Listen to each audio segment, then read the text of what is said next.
आपको मैंने कई बार देखा है यहाँ पे सेवा करते हुए, तो आप अपने बारे में थोड़ा बताइए और थोड़ा सा बाबा साहब के बारे में। मेरा नाम राजेंद्र बौद्ध है और यहाँ पर मैं बाबा साहब के मिशन में जो काम करता हूँ, ये प्रेरणा मुझे मेरे पिताजी से मिली है। और ये जो यहाँ मूर्ति की जो स्थापना की थी, ये सन 1989 में मेरे पिताजी द्वारा की गई थी, जिनका नाम श्रद्धेय श्री भगवान दास था।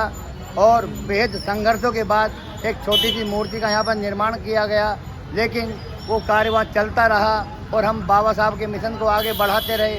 लेकिन पिछले साल में कुछ उपद्रवी लोगों ने कुछ मूर्ति पर हमला कर दिया और उस मूर्ति को क्षतिग्रस्त कर दिया, जिसके बावजूद समाज के समस्त लोगों ने इकट्ठा होकर यहाँ पर नई मूर्ति का निर्माण करवाया और इसमें प्रशासन का विशेष सहयोग रहा।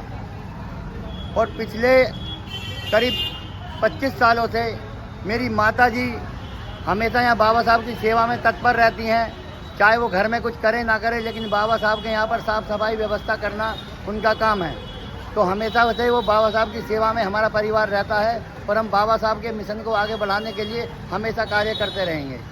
अच्छा, वैसे बाबा साहेब का भारत के संविधान में बहुत बड़ा योगदान है, थोड़ा सा प्रकाश डालिए इसमें। तो जो जैसे कि भारतीय संविधान की रचना बाबा साहब ने की थी, उसमें दलित, पिछड़े, गरीब, मजदूर लोगों को बराबरी का हक दिलवाने का कार्य बाबा साहब ने किया था। और ये मैं मानता हूँ कि भारत के इतिहास में ये सबसे बड़ी घटना थी कि एक गरीब मजलूम लोगों को बराबरी का हक दिलवाना, क्योंकि बाबा साहब ने कहा था कि एक जो राजा पैदा होगा अब रानी के पेट से नहीं होगा, वो मेहतरानी के पेट से भी हो सकता है, गरीब मजदूर के पेट से भी बच्चा पैदा हो सकता है।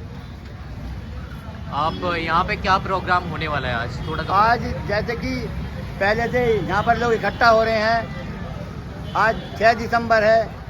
आज ही के दिन बाबा साहब ने रात में लगभग 1 बजे अंतिम सांस ली थी और उसी कार्यक्रम को हम यहाँ पर करेंगे और बाबा साहब को श्रद्धांजलि देंगे। चलिए, बहुत बहुत शुक्रिया। लेकिन उससे पहले एक चीज़ और जानना चाहता हूँ, बाबा साहब का कहना था कि हर किसी को शिक्षित बनना चाहिए, शिक्षा लेनी चाहिए, उस पर थोड़ा सा बताइए।